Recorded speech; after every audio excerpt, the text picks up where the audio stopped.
This one goes out to the Artcasters. Ooh, Artcasters! I say you're catching your spell, Artcasters. Catching your spell. Ooh, you're gonna cast that spell. Strike a hell. Whoa! Ooh. Hi, hi, hi, hi, hi, hi.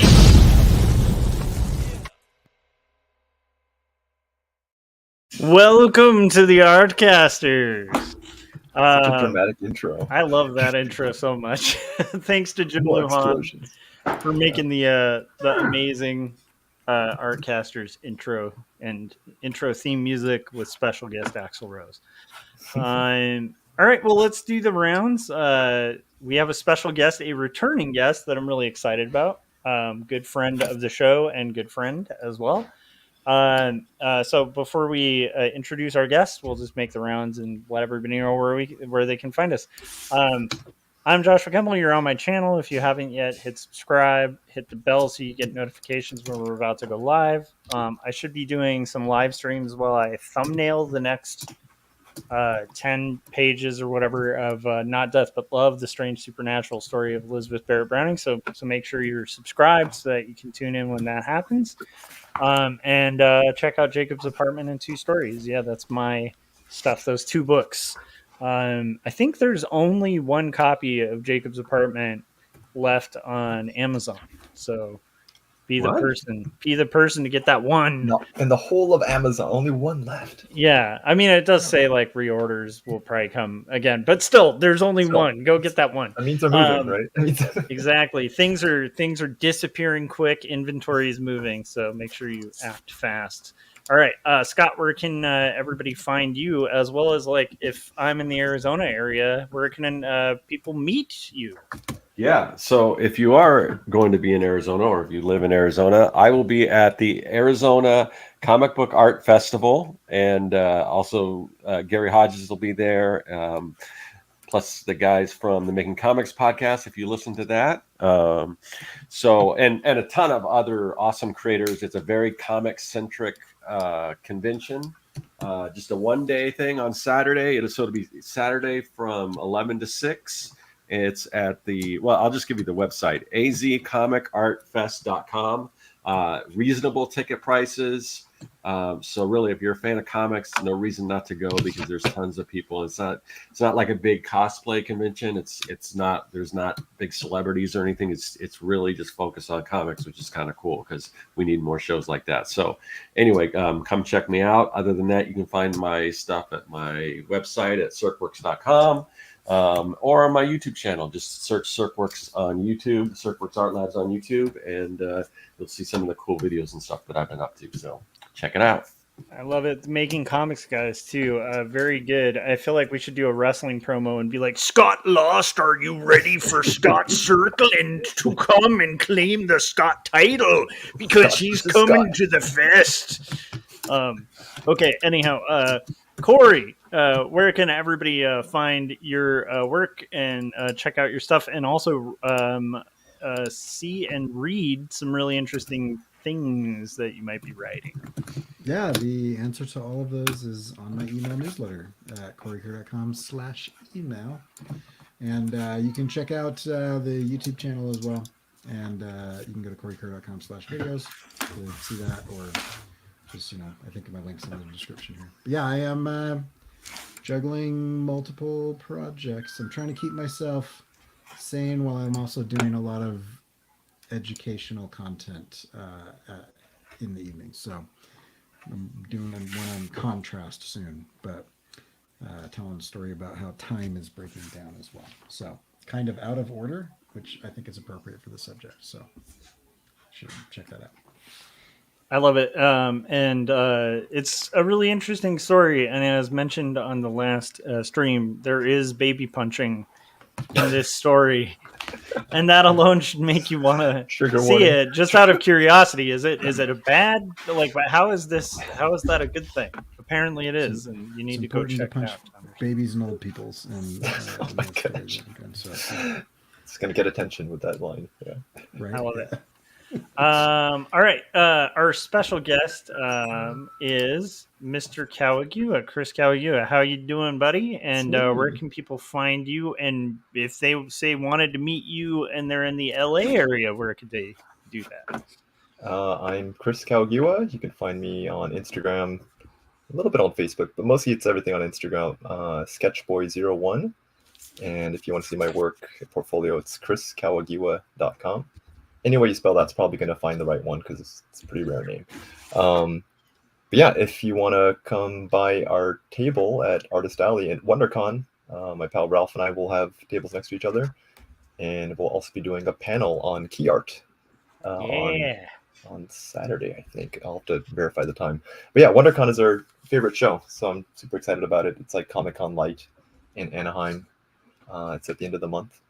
And hopefully I'll try to make some new stuff for it. Yeah, I'm kind of surprised that the Making Comics guys didn't go to WonderCon instead, because they're in different areas of California, I guess. But they're in California. Oh, I know that. Yeah.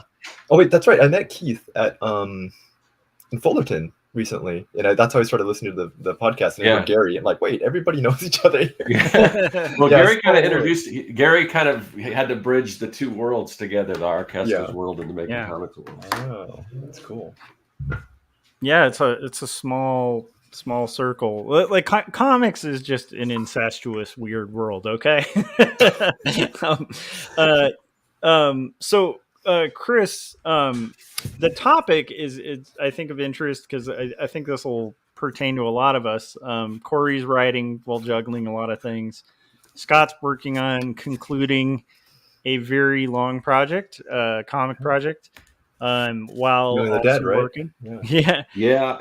Although I haven't worked on it in the past week because I've just been doing too much stuff with the show, trying to get stuff ready for the show and everything. But and then balancing getting things ready for the shows, and also just juggling day jobs with the creative stuff we do for pay versus the creative stuff we do maybe for pay, but possibly not as much pay.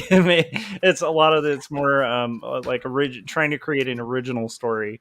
And trying to juggle and kind of create time. So you had mentioned that being a topic you might want to touch on. So I thought maybe we can talk about that and conventions a little bit today.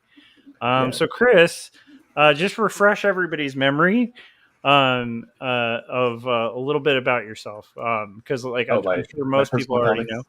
But yeah. Might be preaching the choir, but for anybody that doesn't know, my indie comic is The Sunless Circus, my main one, and then it's the story about a robot acrobat that lives in the circus, but he dreams of running away to become an accountant.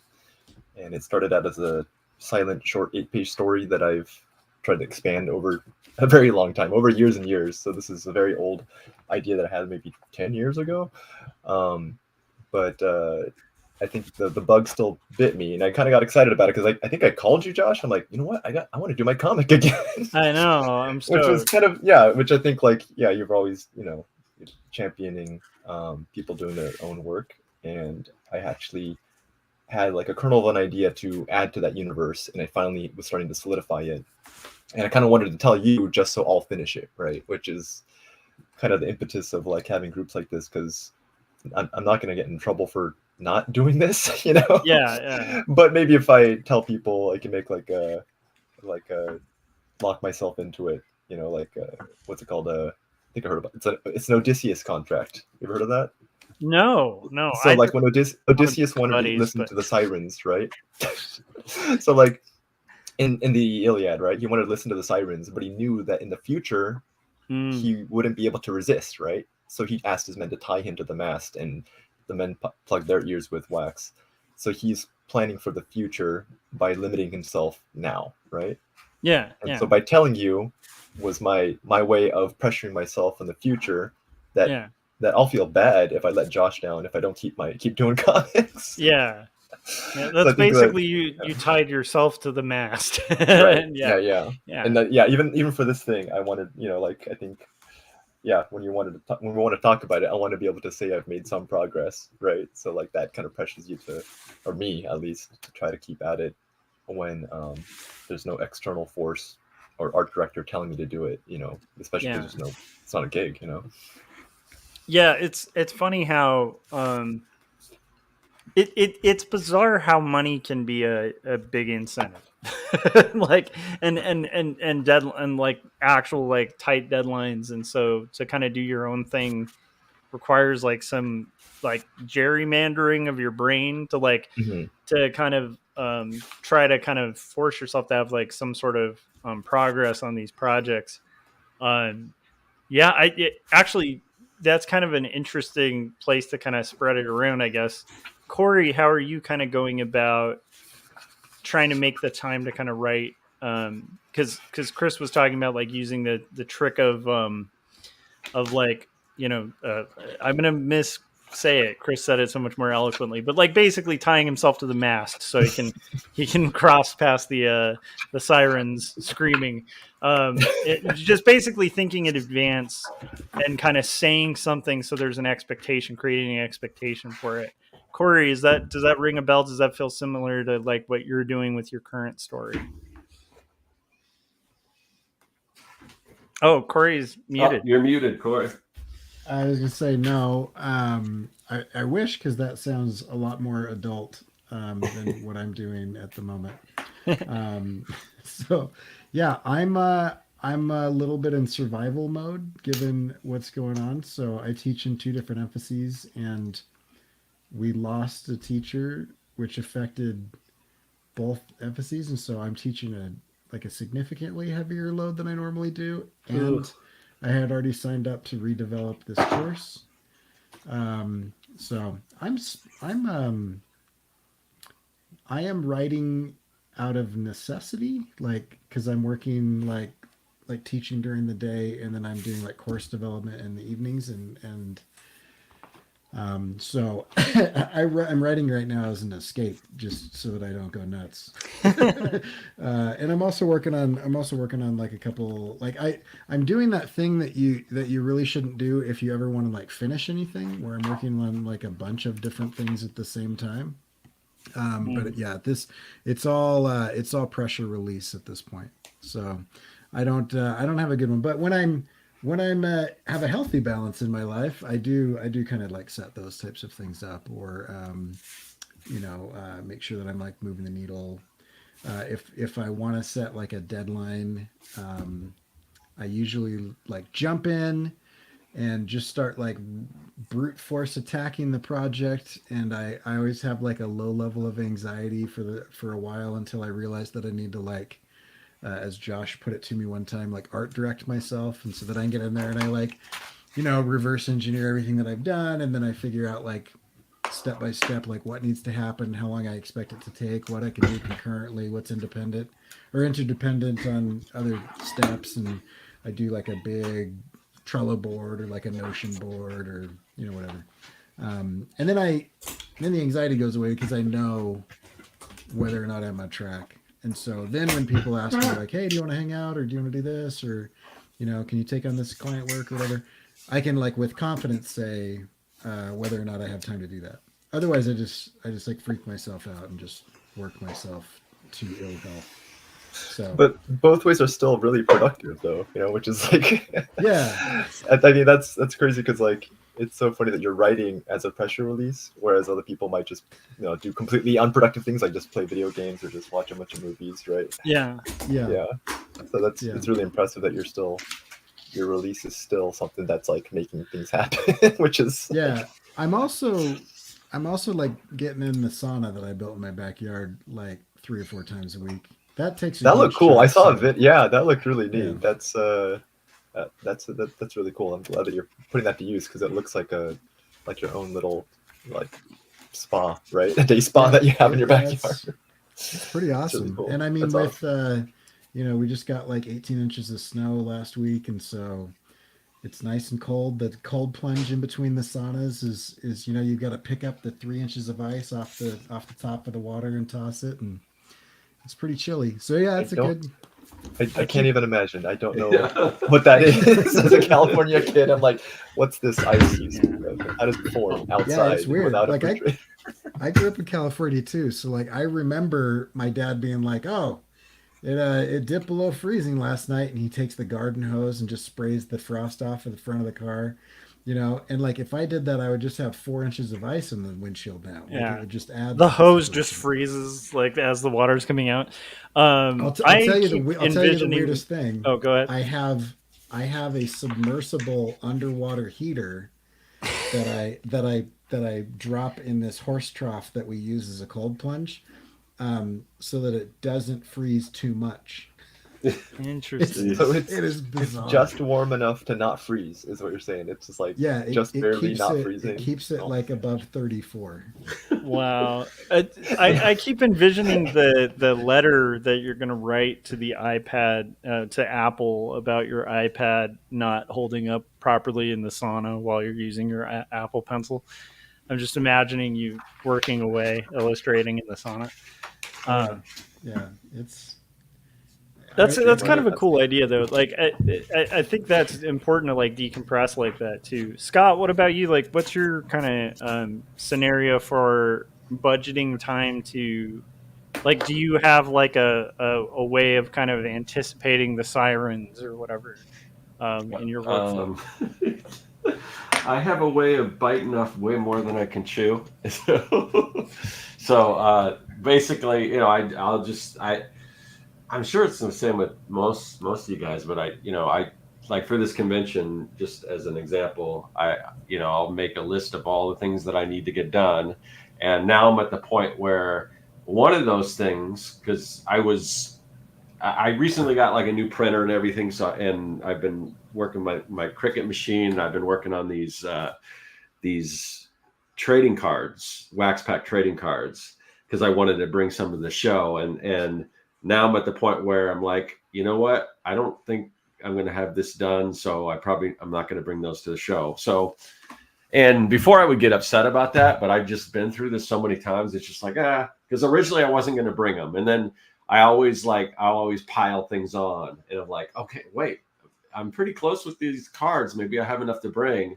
And then, because my original goal was, since this is a comic centric show, all I was going to bring is my comics and my comic workbooks that are like, basically workbooks for artists to either draw characters or whatever. I've got this whole series of them. So I was just going to bring those two things because they're just about comics. And then I had this idea like, well, I kind of wanted to test the waters just to see the reaction people had to these cards. So I was going to bring a few of them. And now I'm at the point where, because I'm making all new promotion stuff, because before I had the whole mad science thing, and I've got to do something a little different. So right now I'm just working on some kind of display that I can throw together. And so I just got to the point where, you know what, I don't think I'm going to have time to do these wax packs, but that's kind of what, I'll just have all this stuff.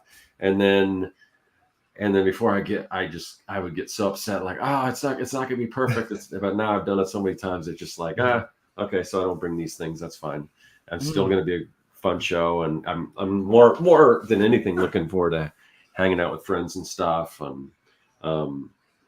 Keith and Scott are actually going to stay here tomorrow. So, I just don't get, other than, Artcasters, like hanging out with comic people in person that often. So I'm looking forward to that. And this is a crazy tangent and not at all what you just asked me. Okay. But it kind of pertains though, because these types of shows, it kind of, like, for me too, like it forces you to come up with what you want to do next. It makes a deadline, because it, like, otherwise, what are I mean, there's like New Year's resolutions, but that's not as important to me as like a show, because like at a show, I want to have something new to bring to people. And I totally feel the same thing. Like I used to get disappointed, but then I realized, like, the audience doesn't know what we're planning, right? So like anything you have there is new to them, right? And then if they're completely new, then everything's new to them. So it's like it's just in your head about the bar that you set with, like, I wanted this thing, but whatever you bring will be new to somebody, right? So it's like, and you have a whole other element, because I know you go heavy into the cosplay and stuff and all that. So like, And for me, it's the same thing for me. I don't necessarily do cosplay at conventions, but I'm big into Halloween. So, Mhm. so same thing when Halloween comes. I'm like, I got all these ideas. Oh, I'm going to do this and this. And especially, it's a little easier now that my kids are grown, so I'm not making their costumes anymore. But it's like you have all these ideas, and then you get towards the end, you start narrowing things down. So, I've I seen your guess videos. We gotta trade notes for Halloween stuff. Totally. I've definitely do seen that. And we can. I also kind of want to pick your brain a little bit about your approach to conventions and stuff if we have time on this episode. But anyway, so Josh, basically what it is I have this vision of what I want to do, and then I just move towards that vision, and then I just have to be okay with the fact that maybe that vision isn't exactly, that it'll still be cool. And the thing that's crazy, no one is going to know if I don't bring those cards. No one's expecting it. No one's going to know the difference. No one's going to care. It's all me. And sometimes you have to think about that. But I don't know. I think for me, it's good to have big goals, because if you shoot for the moon, then if you don't make it, you'll land among the, or I guess shoot for the stars. Shoot for the stars. Further away, you'll land on the moon, right? Yeah. Right. So I don't know. That's kind of the way I kind of approach things like that. Same thing. Well, and the trick is nobody there has any idea what you planned. They only have They only know what happened. Right. Yeah, I've actually thought about this in the framework of comics too, because like it a depressing and encouraging thing about indie comics. We had Dave Baker on like a couple days ago. Yeah, and he was talking about like the kind of like, even though comics are like, I think Dave agrees on this, it's like that comics are the best art form, but it's like there's not a lot of readers because it requires active reading. And so passive engagement is always going to outsell that stuff. So weirdly enough, it's like the scary thing is, and the depressing thing is, we're working in a really niche market that like hardly anyone's going to care about, but the freeing thing is also, we're working in a really niche market that hardly anyone's going to care about. So the same thing kind of applies, where it's like, you might as well shoot for the moon, because at the end of the day, what you're going to get out of like an indie comic is what you put into it. And like the reader isn't going to notice the 12 little additional things you throw in a panel. So you do that stuff as much as you can. But yeah, I love the idea of what Scott was talking about. And you too, Chris, where coming to peace with that process of like, I'm going to get all of this accomplished. And then when you get to it, maybe you only get like a quarter of it or an eighth of it accomplished. You have to kind of grow to be okay with that. Which is funny, because I think starting out, we have the opposite problem, right? Where we're like, we need to be shooting even harder because we're not even getting the eighth, But it's like, I think once you get used to being productive and making art and stuff, it's like just being able to kind of tamper your expectations. That's been helpful for me too, with like on my daily expectations of myself, because I'm working on this crazy graphic novel, and it's like if I think about the whole, it's just never going to get done, and I'll just really get crippled. Right? I'll just get crippled with like anxiety. Or if I feel like, today I need to get, a 12 roughs done or something, and I get 1 page rough. It's like, you know what? That's 1 page further than it was. Yeah, than you would have been. And so if I beat myself up for hitting that 1 page, like, it's not helping anyone. It's just hurting me. And that's anyhow. So that's really interesting how that all kind of connects. Because I've had that similar thing. Usually it's the day before the convention, especially when you're newer to it. I've totally had the day before. You're like, I needed those postcards. They didn't. Oh, there's many a time I haven't slept. Like, I've totally pulled all-nighters, like packing and like making everything perfect. I'm like, is this really worth it? Like, I don't know. In my head, it like multiple times. Like, I've driven to San Diego Comic-Con without any sleep. That was dangerous, but like I did it because like in my head, I just like wanted to have as much as I could possibly do. And I just, didn't plan very well, clearly. But yeah, I've done that multiple times where I've stayed up super late, just trying to maximize as much as I can the day before a show. But I think that's important to try to like do whatever, however you can, you know, like if you have a passion for it, at least use Yeah. that fuel while you have it. Because you never, like, if you're waiting for something to be perfect to execute on it, it's never going to happen. You know? Yeah. And I think like it's important to kind of like burn that fuel while you have it. And I think like it's hard to capture. Like I put down this story for this on the circus for years. I forget when the last one I did was, like, this was 20. I reprinted it, but maybe 5-6 years. Yeah, I think been a like bit. so I've had like inklings of stories I wanted to do, but yeah, once you lose that momentum, and it's like it's really hard to keep at it. Even though you have like conventions and stuff, I think like part of it is staying interested in your own things. And I think like if you have that spark, you want to like, you know, take advantage of that while you can. Yeah, and it's and a spark's a good. I mean, you know, I'm sure it's like kind of cliche to go into that, but it's a good description of it, because like any spark is like that little thing that can grow into a fire or whatever, but it requires like feeding to kind of grow and stay. Like you can't kind of keep a fire without like rekindling it and kind of. So I think that I agree with you. Like where it's like you kind of need to have those moments of really pursuing it, just to like get in the habit and also feel that fire again, because it can die out pretty quick. I've definitely had moments. Totally. Yeah.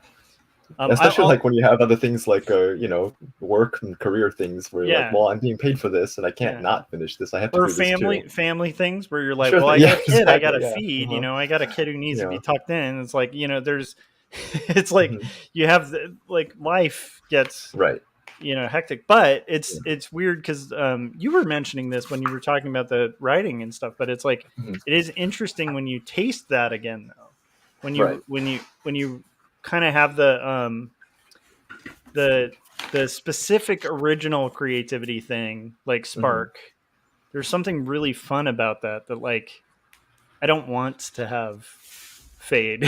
Like I enjoy it. Exactly. It keeps me really in love with what I'm doing, you know? Right. It was weird because like when I started to pick this up, I actually picked up 2 other things that I found on my computer that were kind of half idea phased. Like one was like possibly like a script for a movie pitch thing, and then another one was like for the other fantasy based comic, which I've always been tinkering for a long time.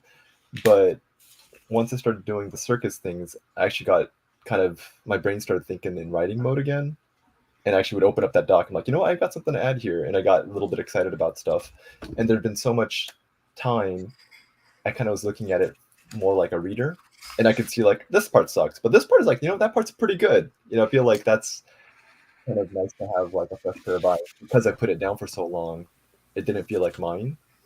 That distance is cool sometimes. Yeah, there was even one I found in an old email. I was just clearing out old emails, and I found an attachment. I emailed to Matt, and I'm like, "Hey, what do you think about this Western story?"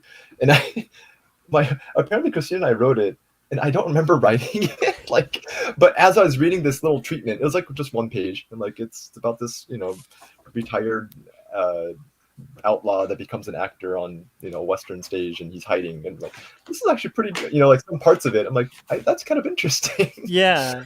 Yeah, and I'm like, I could no, there's a lot of work that needs to go into it, but just as a pitch, I'm like, there might be something here, you know, like and to see that came, I don't know where that, you know, like I chipped away a little bit more at that, and that's the difficult part, right? Like the danger of wanting to pick up too many things. Yeah. And, if you pick up too many things, you're not going to finish any one of them. But I have been finding myself more productive on my personal projects. When I picked up one of them, 2 other ones kind of lit up a little bit more too. Yeah, that's the weird, that I guess the blessing and the curse of it is, I think part of it is, you know, I don't know if the siren thing, maybe there's an analogy there somewhere, but there is like this kind of almost like siren call to it, where you can kind of get lost in, because I definitely feel that all the time. Like when I am being really productive, like right now I'm getting a lot done on my graphic novel, but it's like, I want to do a pitch for Bill Myers. Like he has like this brilliant script, and I want to get that together. I want to do 2 stories, book 2. I want to do like I'd like to eventually write, you know, an all ages book. Like there's all sorts of stuff I want to do, and it's hard to avoid those calls or things like refretting a guitar, where it's like a creative, it's a creative outlet, but it's a different kind of creative, and you know, again, like I feel like it all kind of feeds each other, but yeah, you have to be really careful because I could just like easily see myself like being like getting sidetracked and completely spending all my time like refretting guitars or Right. or writing a different script when I'm like midway through a thing. Like I'm in the ocean right now, I just need to Mhm. swim. I like I think that. that maybe it's like a tendency for a lot of creative minds to get a little obsessive about Yeah. anything. Like I was doing a lot of house repair stuff over the last year, and I finally stopped. You know, and it was Wait, you kind have of to tell Corey and Scott what you made though. Like what Oh. did you do to your door that we all wish to do to sometime? when we got a house, like the door didn't shut. It was like not properly framed. It didn't have a header, you know, so like it wasn't support on top, so it was kind of slowly not being Yeah, right. right angled. But when I opened it up and started to learn about, you know, trying to frame doors correctly, and as I was doing it, I had the notion to want to, like, if I'm going to replace the door, what would be a fun door? So I made it a bookshelf door. It's like that hidden, like the, you know, it's like a bookshelf on one side when you open it. Oh, And cool. so that's the bedroom. Cool. Yeah. But yeah, it's no fun from this side. It just looks like a thick door on this side. But It's not quite as yeah, that was as obsessive. cool It as took the- so much work. It was ridiculous how much more involved that was than just like, oh, I'm just gonna replace it. Like, oh, I have to buy special hinges. Like, oh wait, I am gonna have to like reinforce these studs because it's gonna, you know, need more weight. And I couldn't find a perfect like shelf, so I custom made the whole bookshelf to fit perfectly in the door. And like, oh wait, I need to buy molding that yeah, it's that type of thing where like one idea, just like making a comic sounds Yeah. easy, even if it's a great idea. When you start doing the work, you realize like, oh wait, and that's this too. You also have to learn this, and yeah, I just end up spending lots of time on YouTube, but also chipping away at it. Yeah.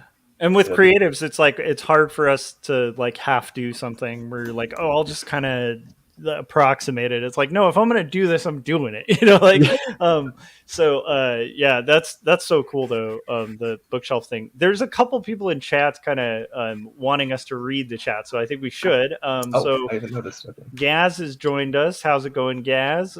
Christopher said hello. Hello, Christopher. We got Casey Ma said, what was everyone's first non-art job? Do you guys want to field that? Oh, wait, Corey specified like professional or high school job. And they said like high school or the job that let you do the art that you do. Just curious if a job inspired you to create characters.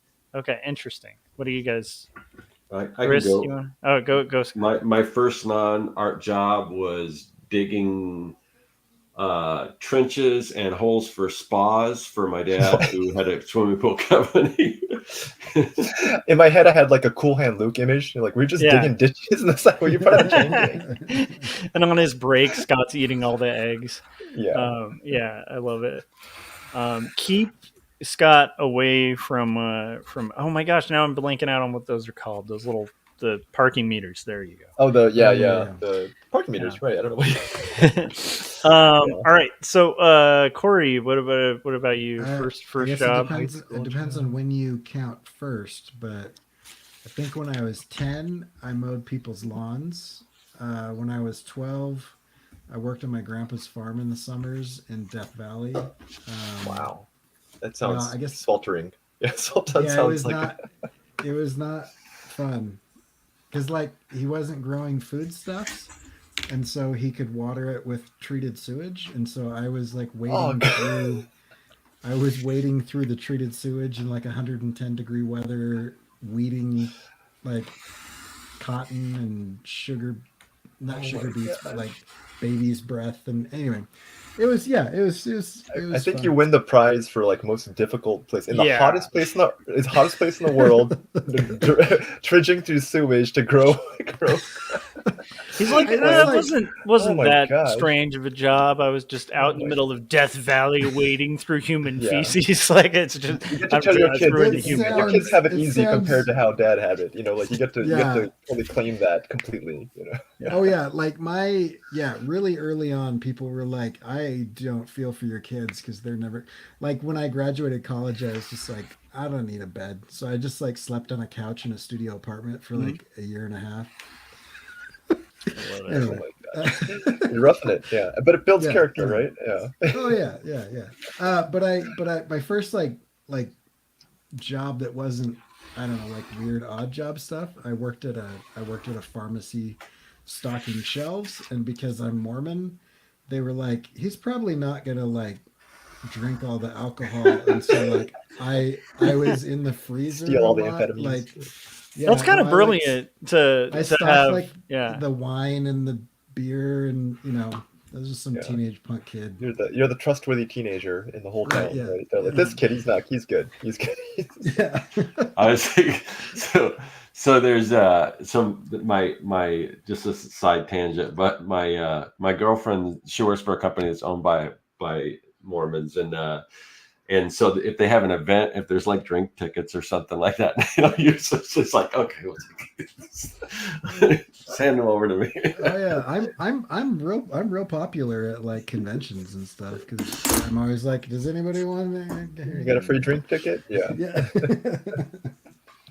that's fun. I like it. Chris, what about you? What was your first gig? First job. It's funny because I know Casey from high school, so this is probably around the time when I knew him.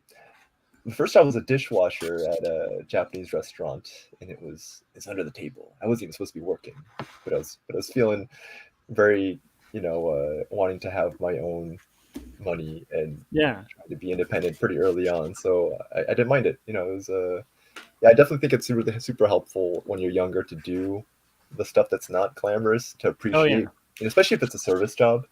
Like you treat people nicer because, like, you're not there because this is your dream to be at this place, but you do the best you can. And I remember there was a lot of downtime too, and I would try to get like drawing done or my homework done. Mhm. Well, and so you like- try to take and like- advantage of stuff like that. No matter how rough stuff gets, you can always remind yourself, like, at least I'm not digging holes or Yep. washing dishes. Yeah. Yeah. like, Yeah, no, I totally, it sticks with you for a long time. Of like, no matter how difficult, like I still, even when I'm not drawing, I'm designing more, but like I'm still getting to use creativity in any capacity as a career. Yeah. That's pretty, you get to appreciate it, and I think it's like you want to work hard at it. Gary was a paper boy. It only it only exists as a Nintendo game now, right? Somebody It's not- needs I to did that animate too. Gary Hodges as the paperboy Nintendo guy, like hitting like punk rockers with his like punk rock skateboarders as he's biking by. it's fun. And I wanna say there's a great way to describe the change in like mass media. Mhm. That when we were kids, we used to pay children to bike the news around town for day-old news, and they would throw it at your house. And nowadays we have little glass rectangles that get that information beamed to us from space. Yep. Immediately. True. Yeah, I had a paper route too, but 1,000 different places, yeah. I wasn't as legit as Gary. I was just the penny saver. If you remember that, the Nice. free one. Oh, yeah, I remember that one. Yeah. That's still a printed publication, Yeah. But Yeah. there's a Mitch Hedberg joke where he talks about how he's a paper boy, and he said, I had to deliver to 200 houses or one dumpster. I love that. That's a great. Like so my go ahead. Go ahead, Josh. just my first gig was like Scott and Corey. Like I used to mow lawns all over the neighborhood and stuff. But my first like legit gig was working at a movie theater at Cinemark movie theaters in a concession stand. Basically learning to hate canola oil, and it was about 2 years after that job to be able to eat popcorn again. You're just But, so sick of it. You're just so. Oh, yeah. I mean, I remember coming out of the restaurant always smelling the tempura oil because it was it's just in the air. It just soaks into all your clothes. Just immediately smell like that. But yeah. Yeah, and you see the behavior of people at movie theaters, man, because people are rushing, they're trying to get somewhere, and you're in their way, and you're getting them something. Three But movies? I will say, Chris, on what you were saying, Chris, I agree. I think it gives you a lot of things. It gives you there are things that I learned from just running a cash register or working like graveyards at AM PM or whatever that I still apply today about like customer service or how to like keep my cool if like a customer's losing their mind. Like you have to like do these things in these harder jobs, but they become really good skills as you get like it and you don't realize you're acquiring little skills at the time. The other thing is tacking onto what Chris and Corey were saying. It's like that. Yeah, like I remember at those jobs, every once in a while, somebody would be like, "Oh, you can draw. Can you just like draw the sign or something for this?" And I'd be like, Yeah. "Sweet, I'm being paid to draw, and I'm getting like paid minimum wage to draw this sign thing." And I try to remember that, like that fun feeling at work where you're getting away with drawing on the clock. I try to. It felt like you're stealing, right? Like, oh, I'm being paid for this. Like in actuality, they're getting a bargain because if you're hiring anybody with a modicum of talent, they should be calling 3 times as much more. Like for getting a custom bespoke piece of artwork. Yeah, it's like you want a custom sign. I mean, we can talk hourly rates and but at the time, you want any opportunity to like. But I try to remember that because it's like, how cool is it that we all get paid to draw? Like that's pretty cool, and you can forget sometimes. Like at least I can. I definitely have days where I'm like I forget. So yeah. But I think sorry. Yes, I used to make store displays. Like I would build like 3D displays of things out of stuff. Nice. Like you walk in and there's like a big like soda tower or whatever. That too. Yeah. That's really. I mean, that can apply to like when you're, I don't know, building a sauna. Like that little bit of engineering that's involved. It sounds silly, but you are thinking about like how structures are built on a level, and then like there's kind of expand that into. There's nothing like a 24-pack of soda like falling and from like 12 feet and hitting customers. So you got to make sure it works. That out, right? It's gotta be super stable. The next question is Gazbot, and that might bring us back to what we were talking about before. I'm curious how shows have been going for those of you that are doing them. For me, this last year has been abysmal. And Chris said, I only do a few, but they've gone positively.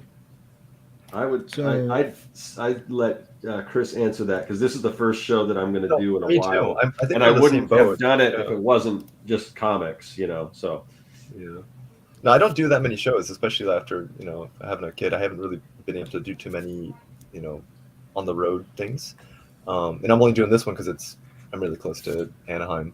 But I don't know. I kind of have to defer to other people to see how the feeling is and how the market is because I haven't been on the ground since last year. Yeah. So that's always a hard one. Yeah, it's hard to know. Yeah. That's always a hard one too because like I've definitely had times at cons where everybody's like, "Man, this con is the worst," and you do it and it's excellent, and then ones where people are like, "This is the best," and I do it and it's not great. So it's like we all have different stuff, though, right?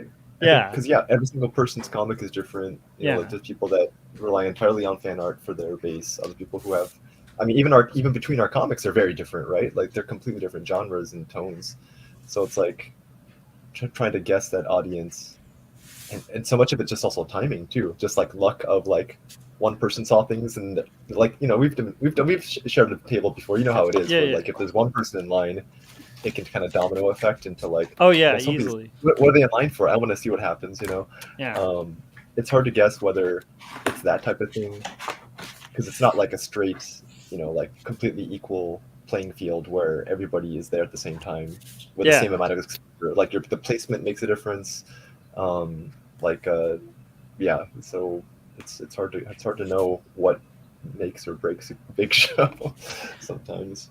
I feel like you'll clean up, Chris. You tend to. I think to kind of tacking onto that, like Scott and Chris, this is for both of you guys because you guys are conning pretty soon. Do you have any tips for kind of ways to facilitate that line? Because I've definitely seen new people to a convention when they have somebody at their booth that they don't think is going to buy, they'll like hustle them off. Uh-huh. And I'm like, why are you doing that? Yeah, no, you want them there. Like, Yeah. but yeah. I think, I mean, yeah, I don't know. Do you want to go first, Scott? Sure, I'll go real quick. So my first thing just to get engagement with people is to give something away, and stickers work really well for that. So my deal at the con is going to be, hey, you like comics? Which I guess if you're there, you're going to like comics. So you like comics, you like stickers. And then I just had a bunch of these. I've got issued little stickers things. Well, actually, I made these myself. But just real cheap and easy sticker. And it doesn't really matter what it is, but most people will not turn it down, and most people will come over to pick up the sticker, and then you can start a conversation that way. I learned that kind of from Jeremy Burley. He was dealing with postcards, and I'm like, that's brilliant. And I just saw how well it went with just postcards. And then, but everyone's got postcards. So I'm like, well, what if I do stickers? And I started doing it, and it works pretty well. So. And stickers are kind of like a valuable item too. People sell stickers for $1 or $2 each, right? Yeah. So it's like, yeah, I have stickers, but I'm like, I think for me, I would have to see some actual, I'm like reading their eyes, see how much they hover on a thing before I give away stuff, you know? Like, yeah, well, that's why I printed these myself. Stuff. I got a new printer, nice. and it doesn't. I mean, the ink lasts forever. It's one of those eco tank ones, and I found cheap enough paper and everything, so I got them down to smart. A couple of cents. Yeah, because I bought some stickers and I ended up spending a lot more than I expected. Yeah, like I was ordering them, but if you have your own source, that's great, because it's like, yeah, it definitely like starts a conversation, and it's not something that's like salesy. It's like, here's this thing. If you want it, you can take it. If you don't, you don't. But yeah, at least you can gauge interest. I like that. Yeah. What about you, Chris? You have a couple methods and stuff with that. It's weird because I don't codify it. You know, like you always say I'm a good salesman. But I'm like, I'm really not. I just like, I like cons for the same reason Scott was saying. You know, you get to actually interact with people in person and get a genuine reaction to your work, which is really nice, because most of this stuff happens behind the scenes and you're by yourself or just us, you know. To have that interaction with people who are the end consumer, and you know, I think it'd be nice to you too, but it's, you know, you can usually tell whether they're actually interested based on how much they linger. But I think most of my, quote, I don't want to even call it a tactic, but what I do is I just engage in conversation. Yep. You know, I just talk to them, not about even my work. If they're wearing a costume, especially, that's super easy. Like, oh, hey, you like Batman too? You like Star Wars, Marvel? You like, especially the more niche it is, the greater it is, because that's where you find your, you know, the people that like the weird stuff you like. I've seen that work really well. And again, I don't want to make people think it's a tactic either, because Chris is just a very sociable guy. But it's like, but I've definitely seen that at cons where, you know, somebody will be wearing something with this like slightly steampunk, and it's like instantly Chris has an in with the conversation, because they have a mutual interest there, and he has so much work that has like steampunk elements in it that it's like it's a by having that conversation, just being sociable, it can, you know, well, not only lead to like sales and stuff, but friendships, you know. I've totally made, there's totally a whole group of friends who I only see at cons, and it's really great to see them, because another part of it is, especially, you know, like, I don't make very elaborate cosplays. Most of mine are stuff that's like clothing based, right? Like, I don't usually wear a helmet or anything, although I have made some, but like, I don't actually, like, most of the stuff I'll do is like, you know, Captain Mal from Firefly, who's like suspenders, or Steve Rogers in his soldier uniform, not the superhero costume, you know. So I'll have stuff that's kind of tangentially related, but having made like props and stuff like in that past, I know what goes into making cosplay stuff, and I'm genuinely curious how people make their things, and I think like you can share your appreciation for the things that they're making, and talk about technique and process, and it's just as fruitful. Just like, they don't have to buy anything. I just want to learn about what they're making, and I think like when you share your genuine interest in something, I think people know, because I never fake it, you know, like I don't ask people about stuff I don't know. There's tons of anime properties that are like, I don't know what that is, but like I can talk about how'd you build this? That's interesting. Like, what is this? Is this like a resin? What'd you make this with? I've had the same conversation with my dentist about like, what kind of resin are you using in my teeth? Yeah, it is really interesting. Because he was using like something that was a UV hardening resin. Like, oh, I know what that is. You know, like, is it the same stuff? But yeah, building stuff, and I think like people who make things at all, I think it's easy to connect to. I love that. And then even if they aren't, I feel like if they're just there even hovering around your table, there's probably something that you have common interest in, you know. Yep. And to not feel hurt if they don't, you know, because it's we're all different. We all have different tastes, and not your work isn't for everybody. So if they say like, oh, thanks, and they leave, you can't get hurt about it. And I think that just took years and years of being at the table. And again, I'm gonna bring it back to like working retail or something. If they don't like the thing that you're selling, it's not you personally. It's like that's just part of the interaction, and you just move on to the next. You know. I think that's actually a really good description too, because like that's helped me, because I get a little bit of social anxiety, so I'll be too much or too little, like in a like giant crowd setting kind of thing, which is weird because I feel pretty comfortable like doing public speaking or speaking to an audience or something like that, but for some reason the convention thing just makes me feel anxious. And one of the things that's helped me is just to kind of envision myself as if I'm just managing a booth. Like that's not mine. It's just I'm a worker there.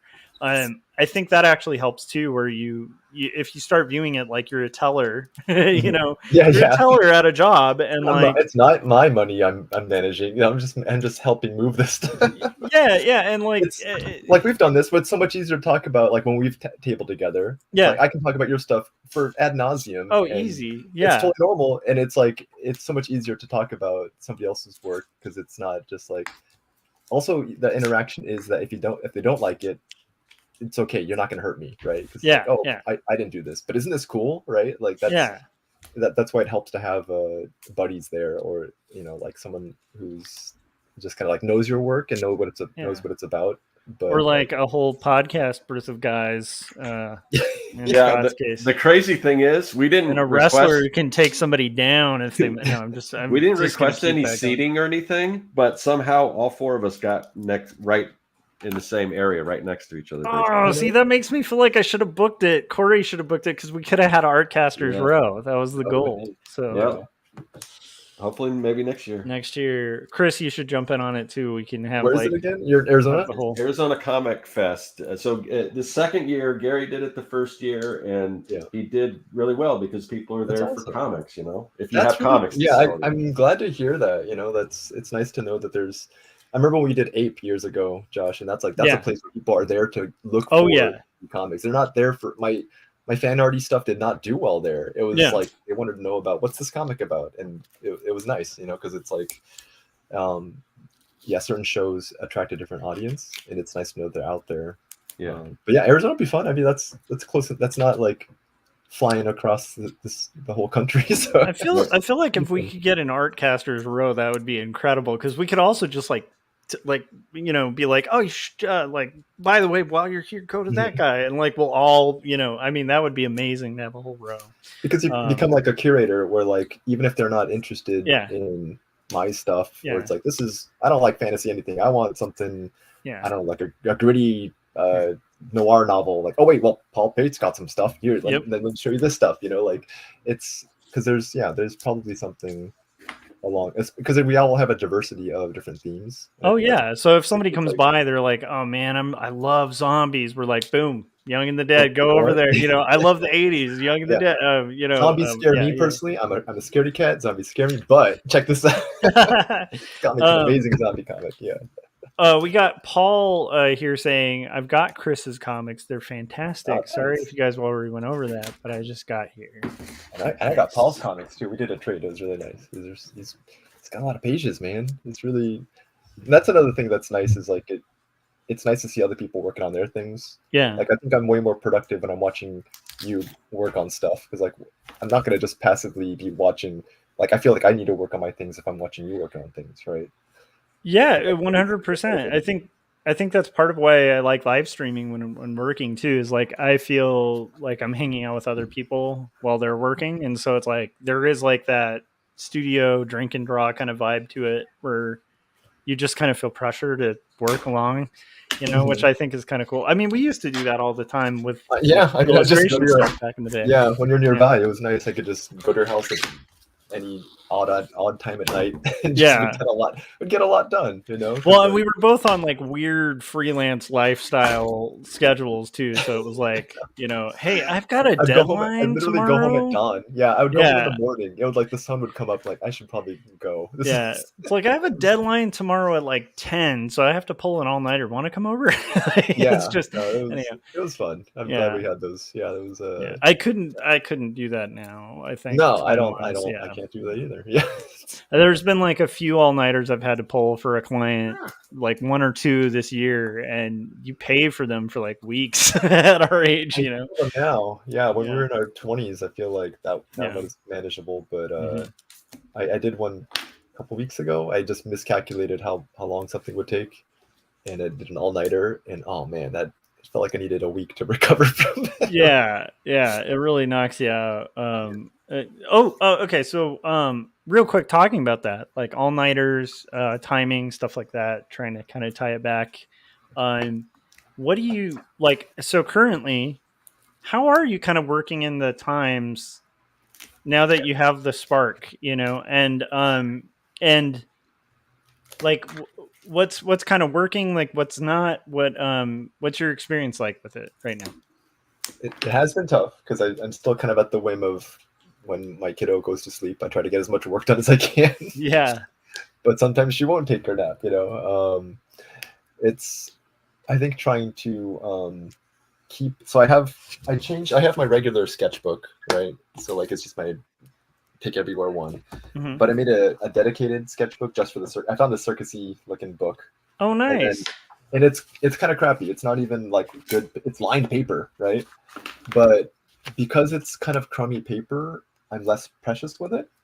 And even so, my little nephews also drew on it. So it's like, I can't be precious about any of this, right? This is all just thumbnails. But it's been helping because like I'm trying to do everything in ink, so I'm not like I'm not tentative about it. And like I'm not trying to make a finished piece in this, and I'll try to leave it out everywhere. And like, because my schedule is kind of not super steady, like I'll leave it where I see it a lot, and then kind of remind me to like, oh, I should pick that up because this book is just for the comic, and that I found a little bit of that's kind of working. But yeah, so that's just kind of like putting something out in a physically visual space where it's going to bother me if I keep seeing it not pick it up and do at least something in it for a few minutes, I love that though. I love the idea of I know it's like, this is going to be kind of weird, but it ties into the whole War of Art thing that I'm obsessed with, that I overquote all the time. He talks about kind of like, I'm trying to remember the term that he uses for it, but it's like totems, almost like things that you'd have in your creative space that are kind of like signaling to you that it's a creative space. Like you want to kind of set up a place that feels, again, you don't want to focus too much on it and just make that your art project, but you want to surround yourself with things that are going to allow and facilitate that, that creative mode to happen. Because when you have your moment, and Chris is knowing this now, it's like when you, with a kid, it's like when you have that window, that's it. Like that's your only window. And then it'll be gone in, a half an hour or maybe 10 minutes. And so like being able to quickly get into that zone, having little signifiers, even if it's like, you know what, I'm making a circus book. This is my circus sketchbook, and getting into it. I think that's brilliant. And then I also think sketching in pen is brilliant idea when you're trying not to be too loose. And the older I get, the more I just start doing that in sketchbooks anyway. Is like most of what I'm doing is like capturing from life, or I'm jotting down ideas, and both I do way better when I'm less precious and like I'm just going straight to ink. So I love that. That's great. I was gonna throw on there, and then I kind of want to hear Scott and Corey on this too. But like for me, a big game changer, and this is gonna sound really obvious to you guys, I think a lot of you guys already beat me to the punch on this one. I finally got a laptop, and that's been have a laptop till now. I haven't had a laptop like the entire time I've been a freelancer, and that has been a Oh, because you're taking it to when you have downtime, you can work on it mobile, right? yeah. So I take that to work, and it's like Yeah. I'm working on comics all the time now because That's I great. sit down for lunch. I can be working on comics. I like, whenever I have like a window, I can be working on comics. It's just like incredible. And I know like that's not the newest technology in the world, but for me, that's been a game changer. So if you guys are out there working on digital comics and stuff, and you're like me, stuck on like a desktop, I still recommend a desktop because I think desktops are just ideal. But yeah, if you can get a laptop, it's a game changer. Yeah, I think Yeah. it like totally depends on your situation, right? Because like I was lucky enough to get the Cintiq, and once I got it, I just wanted to use it all the time. But being a dad, I have to like be mobile, and so I've kind of shifted a lot of my stuff from desktop to iPad, and I've been maximizing everything I could do in Procreate, and then taking classes and YouTubing up like advanced Procreate techniques, and there's a lot in there, especially with updates where there's a lot, especially for storyboarding. I can take it to the playground and get stuff done, and there's like, it's really useful because I can't always be here. I can have something that you can utilize very practically for whatever process you're working on. Yeah, you've got to like make do with the situation you have, and I feel like that's a huge part of it. It's like everything needs to be a bit more mobile than it was before. So I can't, like I do have my workspace, but it's mostly like I'll have to carve out any way I can. Yeah, and that's where also pre-preparation helps, right? Because it's like every morning I have, like every night I make sure that I transfer, because I'm not going to bog down my laptop with like everything on my hard drive here. So it's like I just do a quick transfer every night. Like, okay, this is what I need for the day tomorrow if I ever have a window. And I think just pre-thinking it is really smart. Also, what Chris was saying, the sketchbook thing is huge. I carry a sketchbook every time I go out of the house because, like, you just never know when you're going to need a sketchbook, or when you're going to see something cool. And like, it's a cliche in art school and stuff where they make you draw in sketchbooks. But, Right. dude, the second I start teaching art classes again, one of my main assignments will be, you have a sketchbook, you're going to do 20 drawings this weekend. And the kids are going to be like, 20 drawings. And I'll be like, that's come on, that's nothing. so fun. Like, why are you sad about that? You're That's given a window to do this thing that you'll wish you had more time to do later. Like I feel like I have to draw at the mall. It's like now, if somebody was like, let's go to the mall and draw, I'd be like, that sounds really cool. And I think like having something that you can make notes in, not just draw, but like even for you, like story writing stuff. Yep. Some of the best stuff happens when you're observing something, and it's like writing down a dream. It's like you want to write it down while you see it, and then make that art, because there's so many things where you, especially observationally, you're like, I'll remember this later, and you won't, because you're doing lots of things in the day. Have something that you make note of. That's super useful to be able. You don't know where you can use that later. Oh yeah. And you're driving half the time. Like, I'm not you, but like anyone, hypothetically, like when you're driving, crazy cool ideas come all the time, or like in the shower or whatever. And it's like, in the shower, you can always stop the shower, grab a thing or whatever. Or what was the thing about a grease pencil somebody was mentioning the other day? Like they do it on their shower. I think it was Corey, but Corey's muted. What's yeah, Dan Peterson, the guy that is Mouse Guard. I was listening to a podcast of his like 20 years ago. No way. And, that's funny. Well, maybe 10 years ago. Yeah, he keeps a grease pencil on a chain that hangs from his shower head, and so his best ideas come in the rain in the shower. Yeah. Yeah. Well, I would. Yeah, that's interesting. There's been studies, right? Because you look at boredom increases creativity, right? Yeah. And so in the shower, you have something that you've done thousands of times, so it's autonomic, like you're not thinking about it. It's a conditioned response. Like you will wash yourself in the same order that you always wash yourself. You have the white noise. There's kind of a little bit of a sensory deprivation situation going on, and so it's like the perfect storm. Also, it's wet, so you're unlikely to have your phone in there with you, which usually kills. So no distractions. Yeah. So I find I used to have a long drive. I used to commute to Santa Monica, and it's weird. I kind of sometimes parts of me miss a little bit of that time where I couldn't do anything except, well, I mean, I'm driving, but like you're kind of focused. You kind of want to think, and I listen to podcasts a lot. But also, I remember when I was freelancing with you, and that was a long, long drive. Yes. I found myself being so bored in the car, I would want to start writing in my head. And I actually started doing that. I like in the notes app, I just like press record and just talk to it, because like something about that boredom made me want to make use of that time, because like you can't do anything else, right? And it oddly enough, I found myself like working a little bit harder on some like personal projects or like writing projects that I don't know if I would have picked up. Yeah, the neurologists say that an idle mind finds a toy, right? And so they've done studies where they measure brain waves, and it's like when you are working, you have pretty active brain waves. When you're like watching TV, your brain waves are actually less than when you're sleeping. But when you are bored, your brain waves they go into like hyperdrive, like seeking problems to solve, because it's such an uncomfortable state of mind, I guess, for your brain to be in, that it's like, nope, I'm not doing this. I like want to go solve problems. So like being bored actually is a great way to be productive. That's interesting. That even makes sense in the sense of like conversation. Some of the best conversations I've had in my life were like on like a camping trip or something with friends, where you have no objective, you have nowhere you're heading.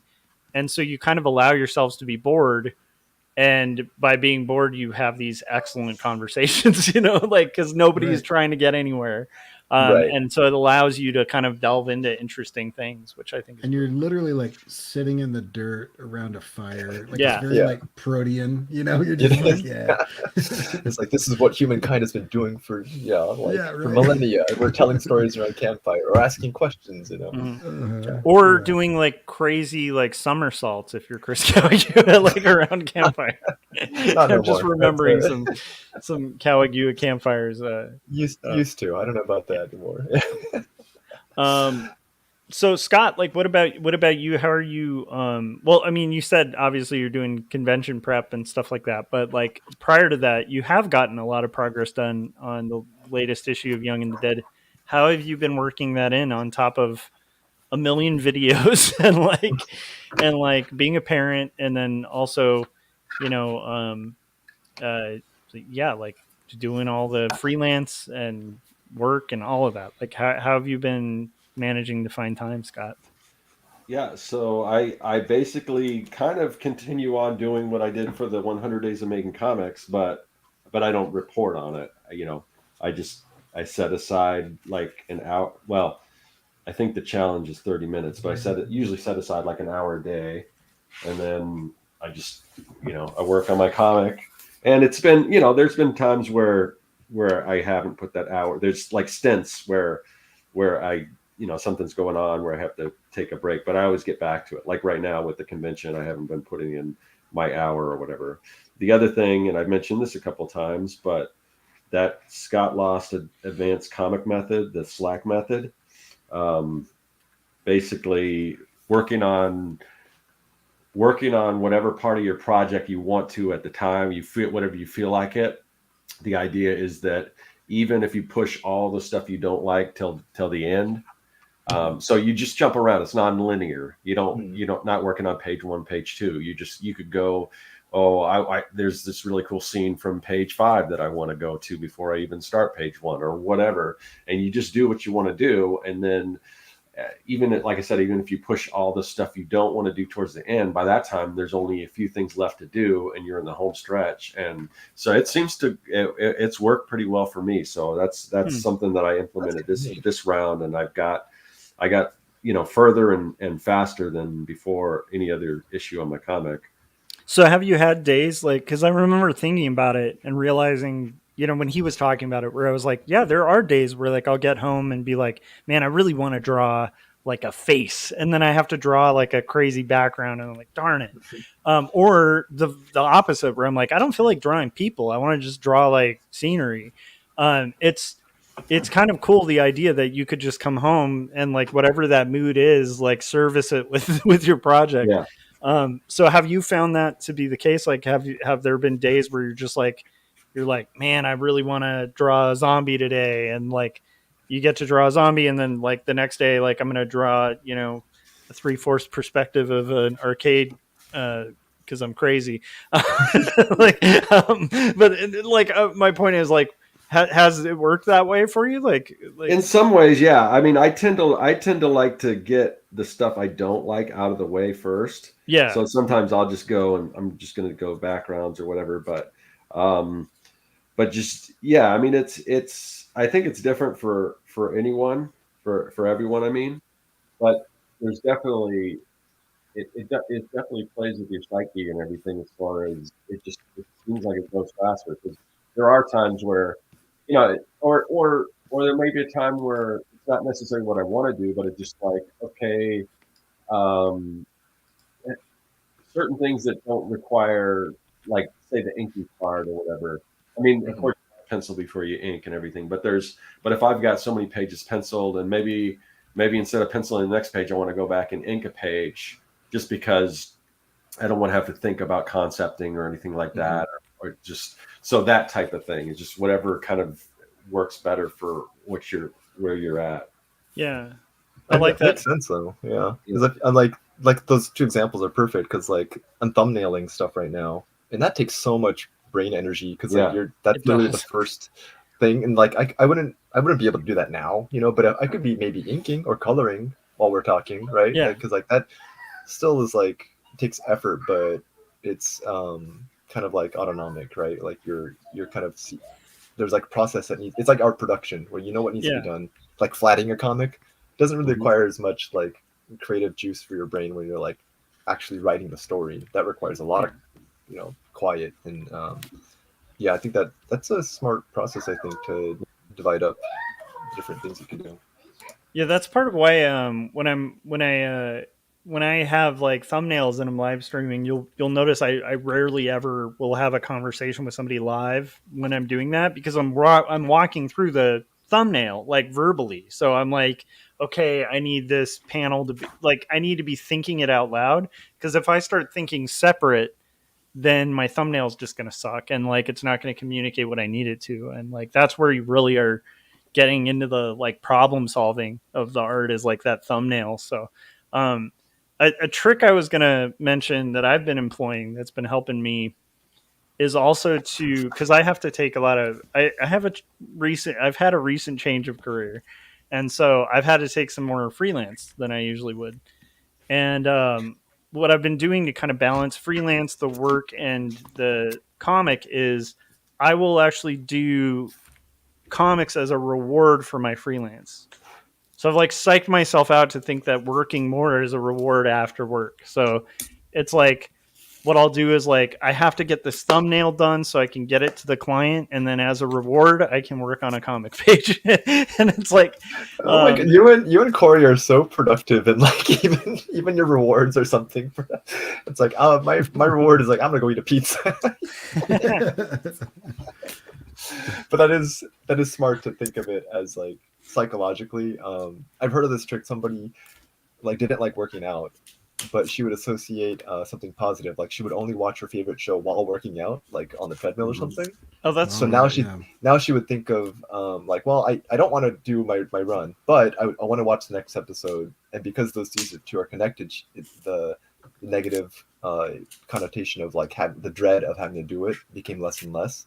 And you also start to like look forward to doing it. And I think there's a little bit of connecting where you enjoy making comics. You enjoy having made it. I don't know if you like the process, but you definitely like having made it, right? So it's like I think you can trick your brain into being like productive that way. Yeah, if you can convince yourself that the comic is like a tasty protein smoothie after you work out, like it's like an incentive, it's like that kind of thing. And if only there was some kind of like pre-workout for comics. Anyhow, I love everything we've kind of hit on. I don't want to keep everybody too late because I know Chris has a kid. I know that Scott has a impending show, and so I don't want to keep him too long because you guys you got Arizona. When is it again? Saturday. Oh, this Saturday. Oh wow, Yeah. that's coming up. Yeah. So Oh, so Gary's yours isn't this Saturday then. No. This Oh, one okay. is March. What's the last weekend of March? The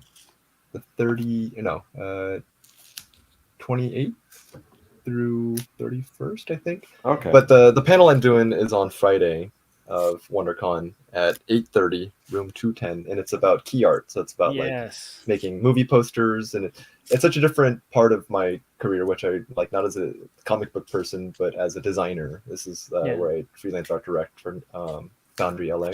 So if anybody wants to see me there, I'll be in Anaheim, WonderCon on Friday. But also I'll have a table too. I don't remember my table number, but I'll be in Artist Alley. Will that presentation be recorded or streamed or broadcast? I think so. Yeah, usually they do have something. If not, I'll have one of my friends. Yeah, you should film it. Yeah, I think. For Foundry, I think they got a camera, so I feel like they'll try to take advantage of having some documentation. And other guest of the show, Ralph Miranda, too, is going to be there. So doing that talk. So two of the best guys you could hear it from. Yeah, check it out. That actually sounds really cool. So real quick, can you tease anything about the Sunless Circus thing before we the latest chapter of that universe? I did grab some of my earlier comics. This is the first one that I ever started. No dialogue, it's all silence, like a Charlie Chaplin story. Because I didn't feel comfortable as a writer, right? And so it took steps, and then my books got longer and longer, where the second one actually has captions but no dialogue, no word balloons. And then only in the third one, so it went from like 8 pages to 18 pages, and this one I think is 30 something. But this one actually has people talking, and where I finally felt comfortable enough where people are like, talking to each other. They happen kind of like chronologically backwards, where I'm working like telling how the circus started. But I want all the stories to individually work on their own too. So like even if you haven't read one, I want them to still like make sense. And so I'm kind of telling a story that happens between the first and the second one, kind of like Rogue One, where like we saw the original trilogy and then we saw the prequels. Rogue One happened between the prequels and the main story. And this one's about an escape artist, a pair of sibling escape artists who the robot Artie befriends, and he kind of learns kind of about like techniques of escape, because he can't run away because he has to plug in. He doesn't have like a mobile battery, but it's kind of talking about how people make do with what they have, and there's a little bit of growth that happens for him too. So yeah, that's kind of the story. It's I did a Harry Houdini art show, and I was very inspired by watching a lot of looking at an exhibit about his escape like contraptions and things that he did. So I'm kind of using that and transposing that into new characters who are siblings.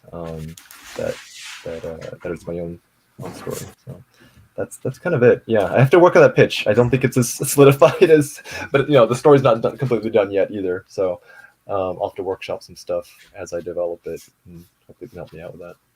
It's pretty exciting. I can't wait to dip in, because like I have been looking for like a window to read it. So I'm pretty excited. I think I'm gonna probably get there this weekend. So yeah, I had to dive into Dave's crazy epic book too. Dave Baker's that sounded really cool. Yeah, no, it sounded neat. Yeah, it's heavy. I'm still like halfway through. I'm about halfway now through it. Yeah. So it's like one of those ones where I have to like carve like 20 minutes of it, but it's pretty brilliant. I like it a lot. So. It sounded like you had fun making it too. I feel like that's like a nice thing to hear when people like how he was saying that it was kind of weighing on him to not have it done, and I'm like, that's totally it. I totally feel that. And I think that's kind of what you want to use to do your own work. To have that satisfaction of completion.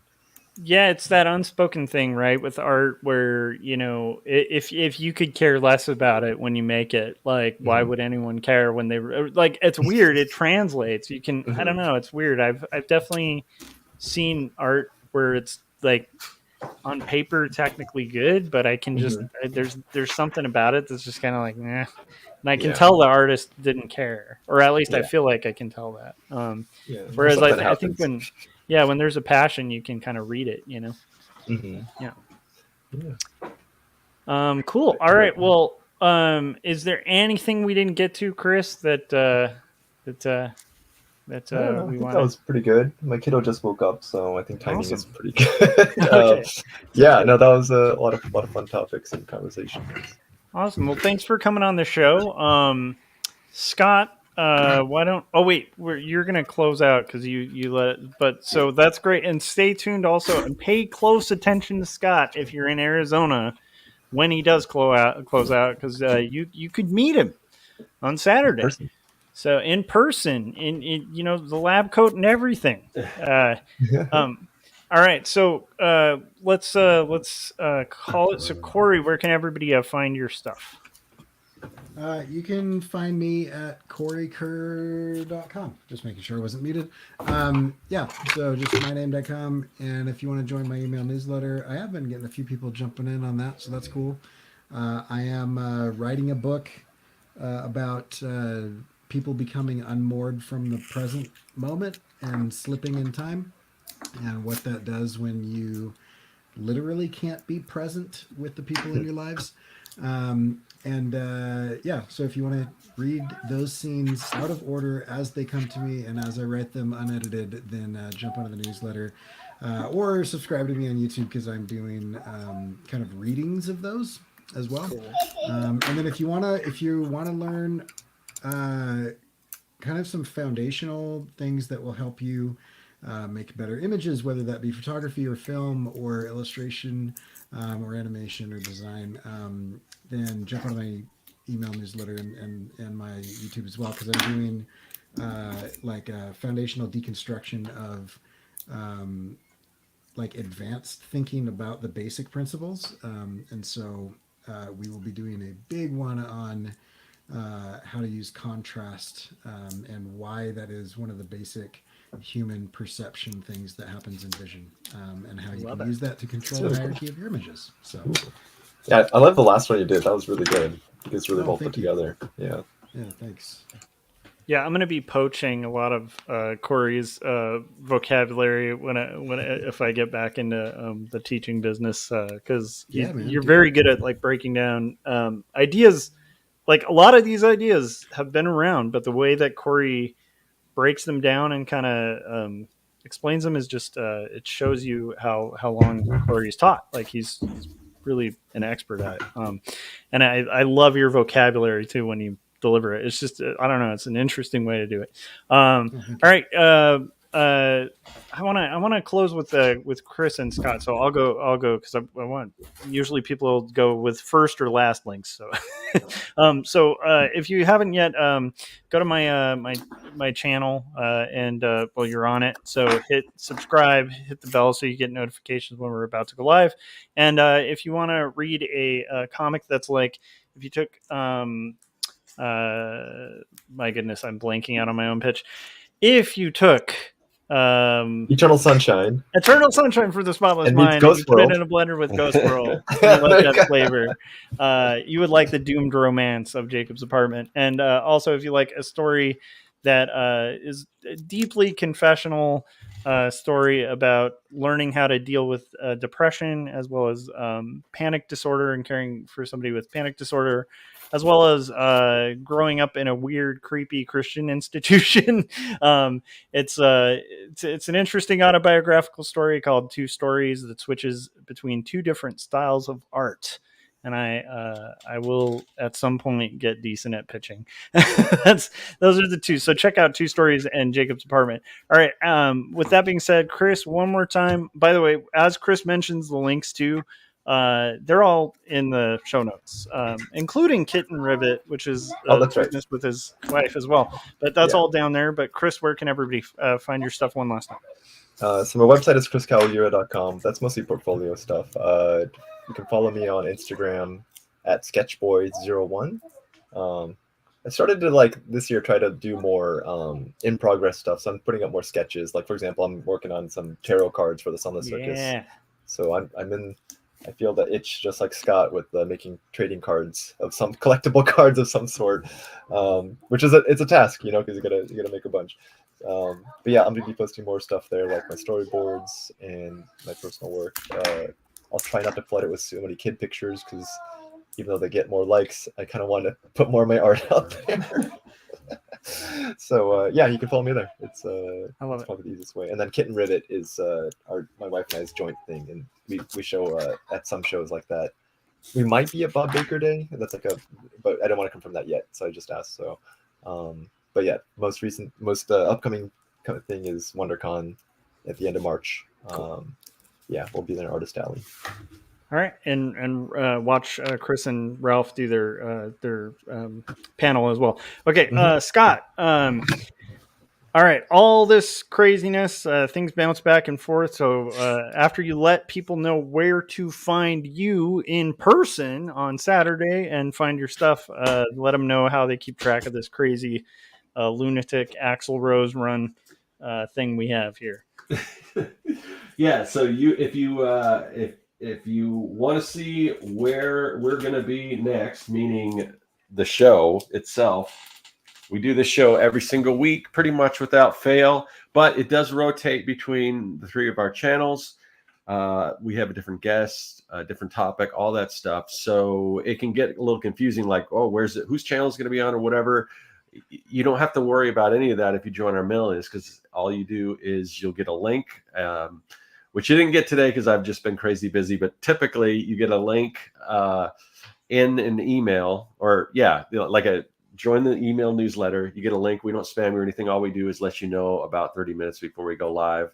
And you click on that link and you'll be directed to the Artcast. So it's just an easy way not to miss a show live. So if you want to join us live, which is the way we prefer to do it. So anyway, there's that. And then other than that, once again, I will be at Arizona Comic Art Fest. Let me find what the URL is again. It's azcomicartfest.com. Tickets are pretty inexpensive. Tons of cool artists. You know, they keep the cost down so you have time, so you have a little more extra spending cash to spend on the creators and everything. So tons of cool creators there. Definitely check it out if you're in the Arizona area. That's this Saturday from 11 to 6. Nice. And Gary Hodges, Scott Lost, Keith Foster or Forrester? Foster. And then Scott Circland. All come on, that's some heavy hitters. You guys should be out there. All right, guys. Chris, thanks again for coming on the show. And thanks for having me. Yeah, and thanks to everybody in the chats. And let's see, And Paul Pate said, great show. So we got the Paul Pate endorsement. With that, we're going to close out. Here is our extra. Bye. This one goes out to the Artcasters. Ooh, Artcasters! I say you're catching your spell, Artcasters. Catching your spell. Ooh, you're gonna guess that spell. Strike a